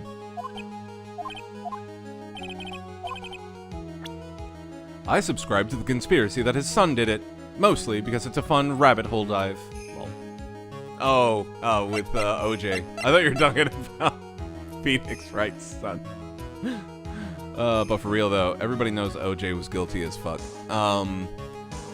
There is a video on YouTube that was just like a smash cut of, or a compilation of all of the Norm Macdonald jokes about the OJ trial. It's pretty good. And I saw one joke that I don't think was his. I don't think it was his anyways, because, I mean, he's dead now. But in Reddit, somebody was like, they were like, what would Norm have to say about this? And they're like, well, at least OJ can rest easy knowing that his wife's killer is dead. Did you get an item? Talking about the conman group.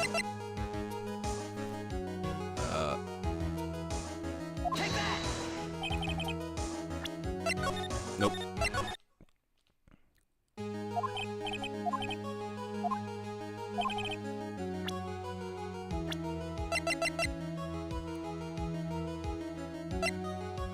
I don't remember who she is. I get the feeling I know her.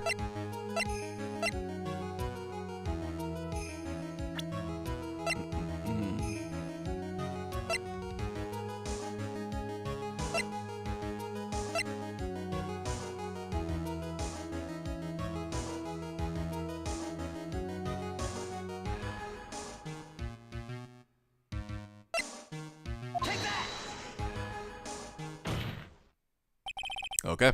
Mr. Wellington. What? Don't do that. You almost gave me a heart attack.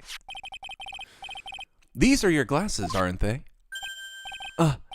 Where did you find? Ah! I believe the court all heard what you just confessed to. That these glasses are in fact yours. I'll tell you where they were found, Mr. Wellington. These glasses were found under the victim's body. Under the victim's body? Order! Order! Now, wait a second. Hold on. I didn't confess or confirm anything. Your Honor, I think the answer is quite clear here. As he fell, Dustin Prince grabbed the culprit's glasses. The culprit knew that he had to find his glasses and searched frantically for them. What he didn't realize was that they were under the victim's body. And that is why it took him 15 minutes to make the call. Mr. Wright, are you indicating the witness as the real murderer? Or indicting. Whatever. Of course! That is precisely what I'm doing. Oh! Oh! That was orgasmic. Nice. I know I'm right. He is the real murderer. Did you figure it out, Nick? More or less. Turns out, this cell phone was the key to his case all along.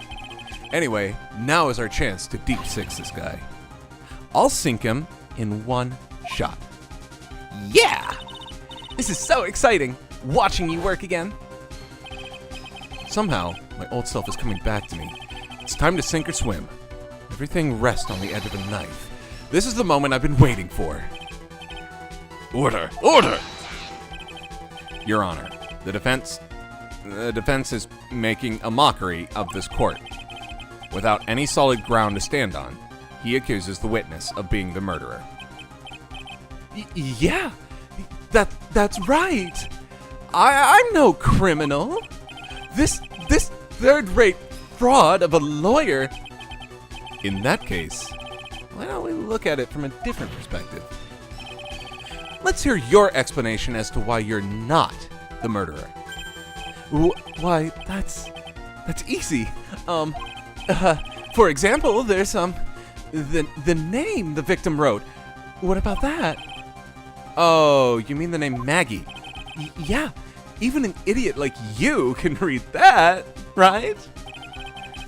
But we already know this was not written by the victim himself. After all, the defendant's name is Maggie, and the victim was left-handed. In other words, in order to make the defendant look guilty, the real criminal used the victim's right hand to write her name on the ground. But, wouldn't that mean that the real criminal was somehow someone the defendant knew? Otherwise, how else would that person know her name was Maggie? Maggie. This is a good point.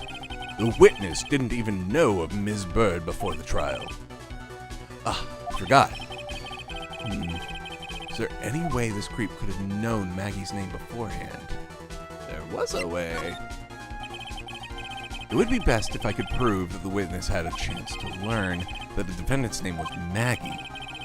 Now, will the defense please present its case? How could the witness have known the defendant's name? Mr. Wellington, you didn't have your cell phone on you on the day of the murder, correct? One thing I do really like about AI is that it can be a great motivator. I want to learn more about songwriting now because I have this new toy to play with. Yeah, that is the thing that I feel like AI should be doing. Not taking the creativity away from people and like an easy button, but as a tool for inspiration, and definitely not a means of monetization. In certain aspects, I should put with an asterisk. So what if I did? What if I didn't? When you realized you had lost it, what did you do? What did I do? Did you try to find it by calling it? Why, you... How did you... Your Honor, these questions have nothing to do with... Overruled. Mr. Wright, where are you going with this line of questioning? Do you think there is some relation between the witness's cell phone and the murder? I do, Your Honor. On the day of the murder, Maggie Bird picked up a lost phone in the park. And she also received a phone call from the owner of the phone.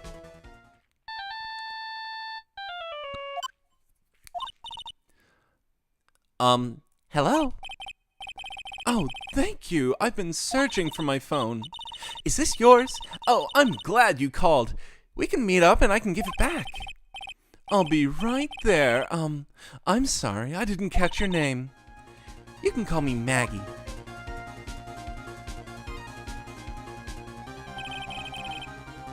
That was when you learned that her name was Maggie. But you made one fatal mistake. Fatal mistake? My client's name is Maggie, but the name that was written on the ground was Maggie. This is a mistake that could only occur if all you knew was how her name sounded. Ah! Eek! Order! Order! But, Your Honor, the witness has no motive. And your point is? It's very simple, Your Honor. A person usually would not kill someone without a reason. Mr. Wellington had no reason to kill anyone. That is absolutely correct. I don't have a motive. Mr. Wright, Your Honor, can you explain what motive this witness could have had? it's very simple, Your Honor. Are you sure, Nick? If I said I can't offer an explanation, then the trial's over, right? Yeah, but... Now then, please present the course of the proof that this witness had a motive. Mr. Wellington's motive is right here. What is this? A list? These phone numbers were pulled from the memory of the phone the defendant found. We have determined that the people on this list are members of a certain group. You looked up all those numbers? Of course. This list of phone numbers was stored in the cell phone's memory. The book's rights to If I Did It went to the murder victim's family, and they made all of it, they made all the if fonts near invisible. That's awesome. The names and the numbers belong to people who are members of a certain con artist group. What? Con artists? Can you explain why these numbers were on your phone, Mr. Wellington? This is an outrage, an invasion of privacy. Looking up numbers, the phone numbers on a person's phone is a worse crime than murder. You're one of those people. You're just like the cops that they disrupted a genius and a... I don't care, Mr. Wellington. All I want is for you to tell us what this list is about. You think any of you know what it's like to be a refined man such as me? Your Honor, this is unjustified badgering of the witness. Objection overruled. Mr. Wright, what is the meaning of this? Why would the witness have the numbers of a group of con artists on his phone? Isn't that obvious? The witness is a member of that group. Mr. Wellington is a member of this very group. No!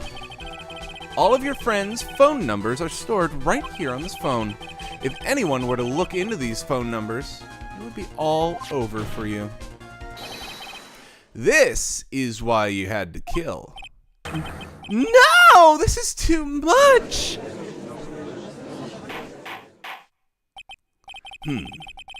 That does make quite a bit of sense. Well, Mr. Wellington, would you care to explain? I... Got you now. That police officer... Your Honor, What is it, Mr. Payne? Your Honor, this is unjustified badgering of the witness. You said the exact same thing only a few seconds ago. Please, let's think about the content of the phone call. Hello? Oh, thank you. I've been searching for my phone. Is this yours? Oh, I'm glad you called. We can meet up and I can get this back. The defendant had already promised that she would return the phone. After that, all Mr. Wellington had to do was meet Ms. Bird to get his phone back. Why, then, would he need to kill anyone?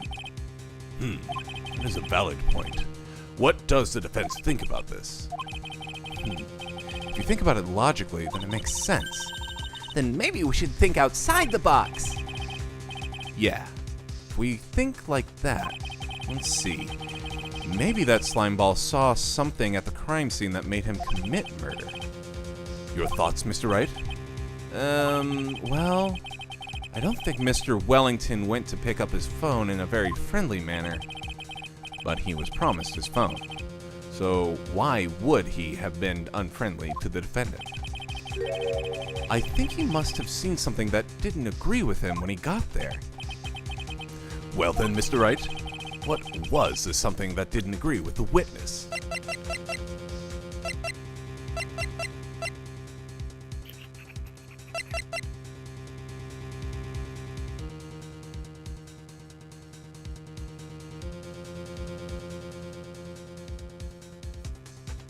Maybe he's allergic to bananas and got scared and pushed him.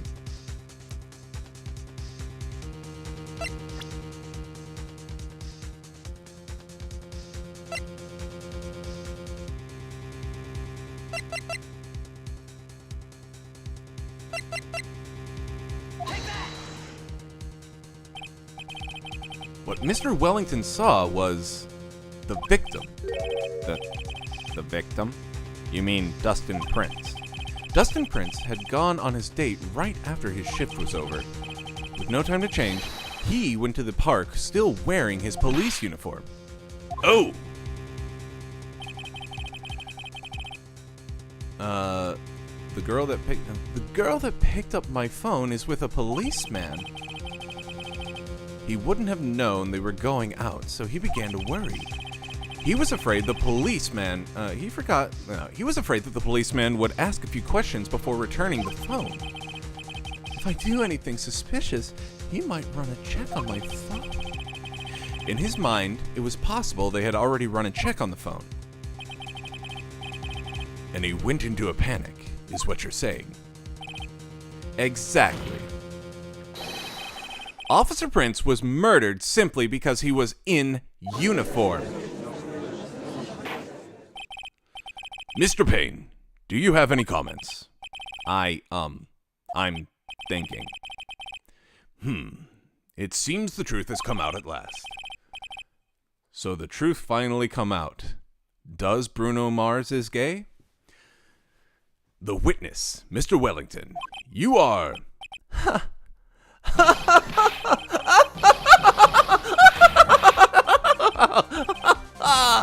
Impressive.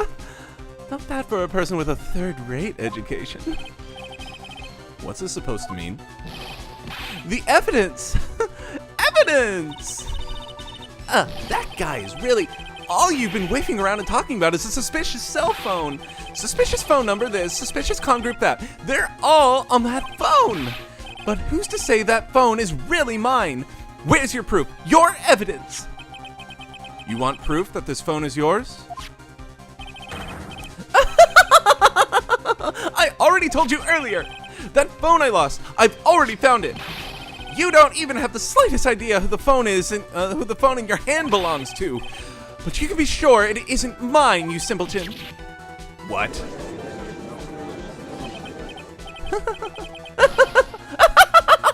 It feels good to see you squirm. We do seem to have a problem on our hands with this phone. Whose phone is it? Without knowing that, it's meaningless as evidence. Your Honor. This is bad. Can't let him turn the tables on me like this. This cell phone. There has to be something I've overlooked. There's got to be. Yeah.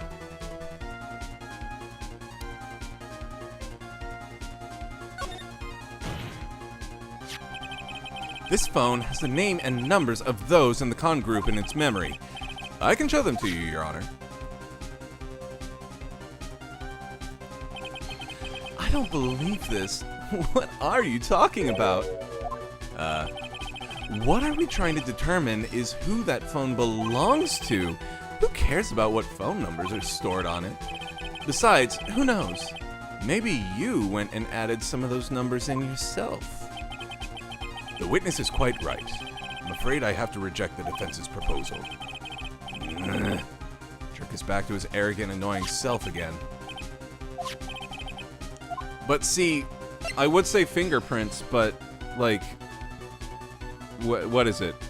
1, 2, 3... Like, at least 3 or 4 people have handled this phone, since we found it. So, like, well, I guess if his fingerprints are only... If his fingerprints are on it, and he claims that he already found his cell phone, then I guess that would prove. I got it. We should check for fingerprints. Fingerprints? Yes, Your Honor. Dustin Prince. Mr. Wellington must have left some prints on his phone. Nick! Don't you remember? When you got that from Maggie, you wiped it off. I what? You said there was sand all over it, so... Wiped it? I wiped it? Pretty thoroughly, too.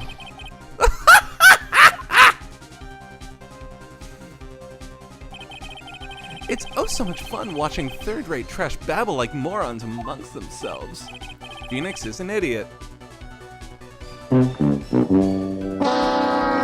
He's made a complete recovery. How many times do I have to say this?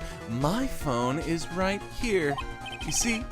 Oh, and incidentally, you can't check the numbers stored on this phone. It must have glitched because all the numbers just magically disappeared. You've got to be joking. He erased all the numbers I was going to use as evidence. Mr. Wellington. What's this? By the tone of your voice, it sounds like you still have some fight left in you. Where did you finally find your cell phone? Oh, you are too much. And of course, You have no idea what I'm talking about.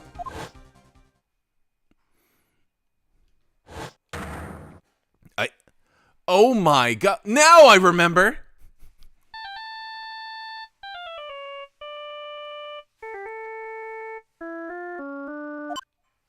Beep.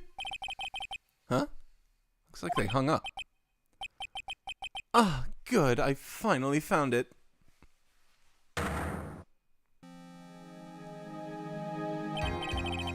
So that's when...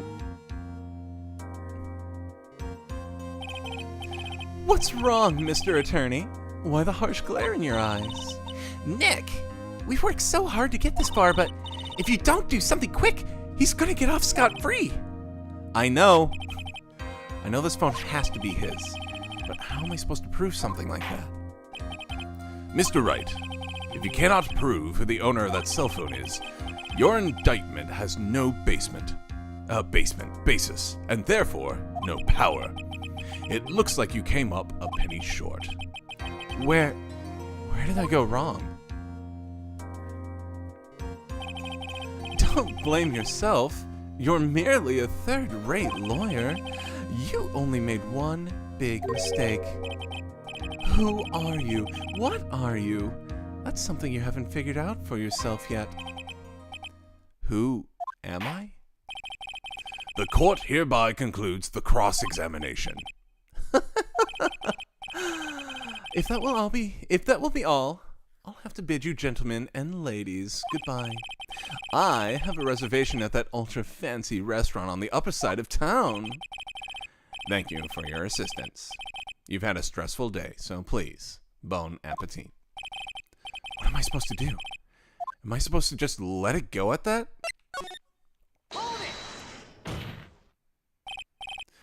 Please wait, Your Honor. All right, Nick. I think I may be able to prove it. Prove it? Prove what, Mr. Wright? Everything. Your Honor, the cross-examination has already ended. Besides, the defense is just going to badger the witness with more inane questions. You will not harass the witness. Is that clear, Mr. Wright? Did you hear that? No harassment allowed, Mr. Attorney. Please, Your Honor. Very well, but this is your last chance, Mr. Wright.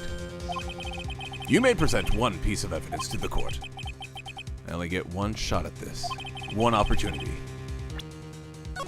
Mom's spaghetti is not a thing I can present. If you cannot prove everything, it's over. For your client and for you. Do you fully understand? Yes, Your Honor. I'm sure you are well aware, Your Honor. The cross-examination period has ended. Were you paying attention, Mr. Payne? I said that Mr. Wright could present only one more piece of evidence. Oh. Now then, Mr. Wright, this is your last chance. It all comes down to this. It's go time. Please present the one piece of evidence that will explain everything. My business card!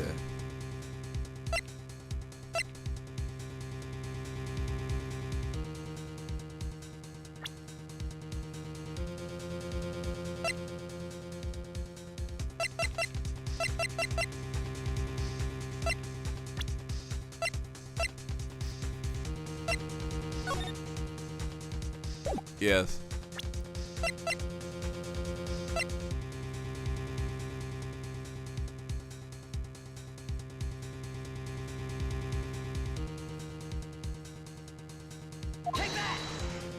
He called me.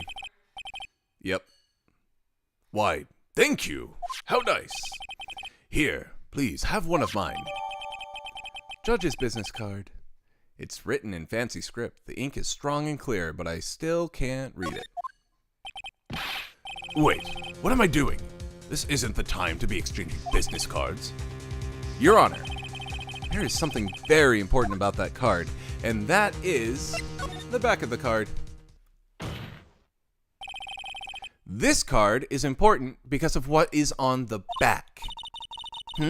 You wrote your cell phone number on the back, but that's exactly it. Can you please call this number from your cell phone? Huh? Right now? But court is still in session. It's okay. You'll see. Okay, if you say so. Is the defense preparing something, Mr. Wright? We are going to call my cell phone now. And then the court will see everything for what it is. Ooh, of all the idiotic, stupid things to...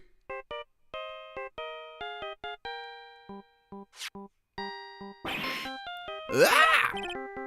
What? Why is my phone... And what is with this stupid-sounding ringtone? Mr. Wellington? How strange. I could almost swear that you're holding my phone. You're... Ah! No, it can't! By the way, before I forget, thank you very much for the lump on my head this morning.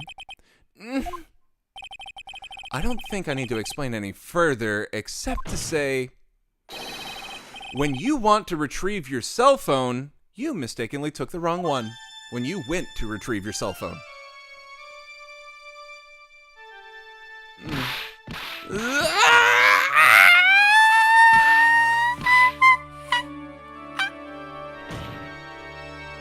Killing blow.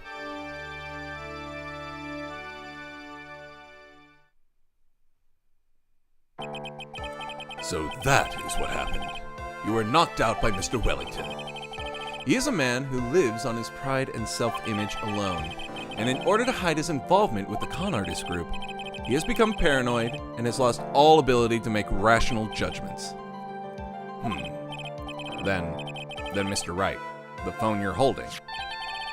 It's Mr. Wellington's, naturally. Speaking of that man, how is he, Mr. Payne? He was arrested and has been taken away, Your Honor. Very well. Now then, this court finds the defendant, Maggie Bird, not guilty.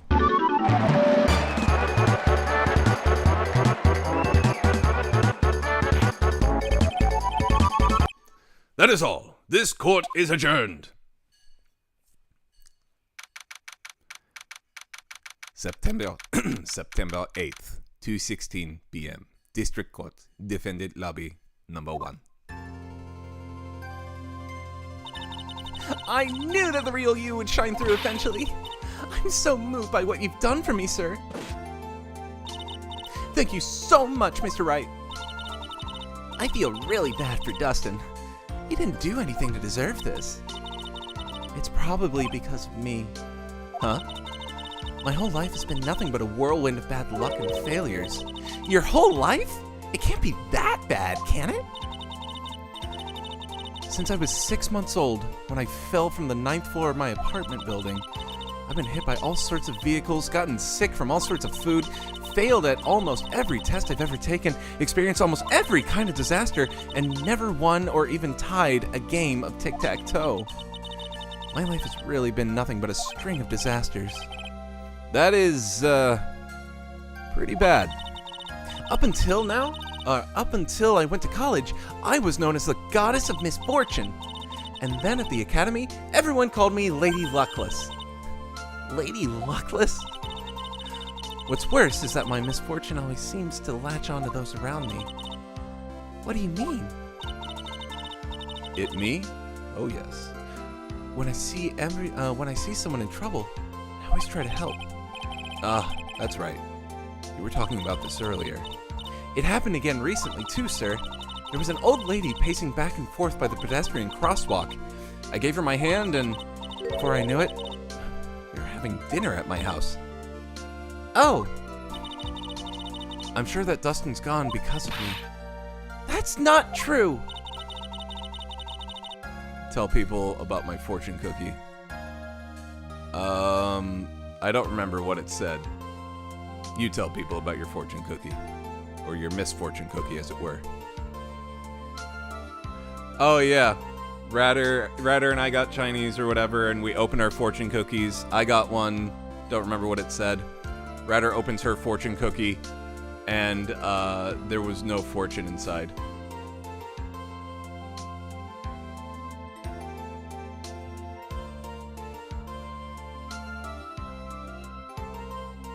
Yeah.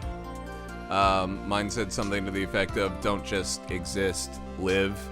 And then she opens hers and she's like, well, at least yours exists. That glove didn't even have any sort of special meaning. It was just a present to say thank you for covering one of my night shifts. Oh, I see. Everything is all my fault. Dustin's death, your head being all messed up. Oh, well, I don't think my head is that messed up yet. I'm gonna find a new life for myself starting now. The next time we meet, I'm sure I'll find a whole ocean's worth of good luck by then, sir. Yeah, after all, the goddess of misfortune is only a name. You bet. I'm gonna make it, I promise. Next time we meet, I'll only be an unlucky person instead of a goddess. Yeah, that's the spirit. Well, Mr. Wright, Maya, I should get going. Okay, good luck to you. Thanks. You take care of yourselves too. What a horrible day. Got my memory back, but things are still a little fuzzy. But you're okay, and that's what counts. You really had me worried. Come on, let's go back to the office. I'm afraid to ask, but here goes. So, this might sound bad, but, who are you? What? I thought you said you got your memory back. At that moment, everything really did come back to me. Detective Gumshoe. He's someone I had clashes with in the past during certain cases. Oh, yeah. Oh, my lord! Why did that scare me so much? I love Nicholas O'Malley. And also, Thank you! for subbing. Whew. I was not expecting that. But he's also been a really good ally during others. The judge. He's a lovable, kind old man who is easily swayed by others' people's opinions. But in the end, he always comes up with the right verdict. Jump scare friend. Where's Bloobs? This person. I haven't got a clue.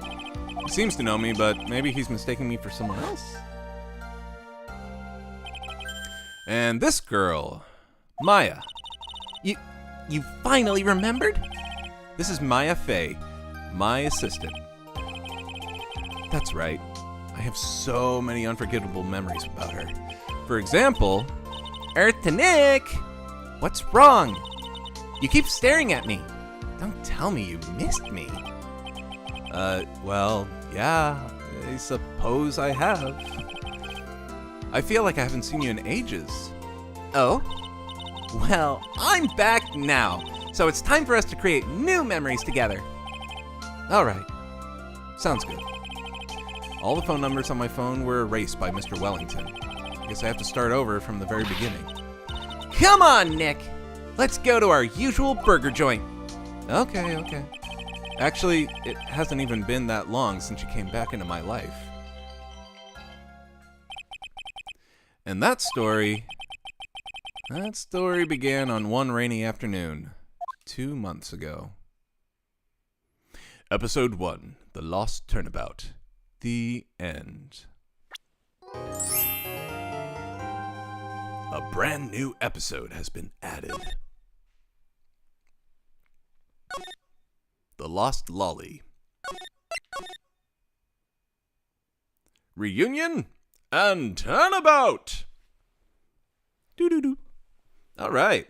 Well, that is a perfect place to end it. Thank you for the new sub, and join me on Friday for a bonus episode of Super Metroid. I will probably be finishing it up. I believe I can finish it up in one more stream. I believe in me. Believe in the me that believes in you. Then on Monday will be more Persona 5. And then Wednesday, potentially starting Metroid: A Fusion. Tuesday reading. Blah, blah, blah. You know. But anyways, like we always say, night-night. Don't let the amnesia bite. Good night, y'all.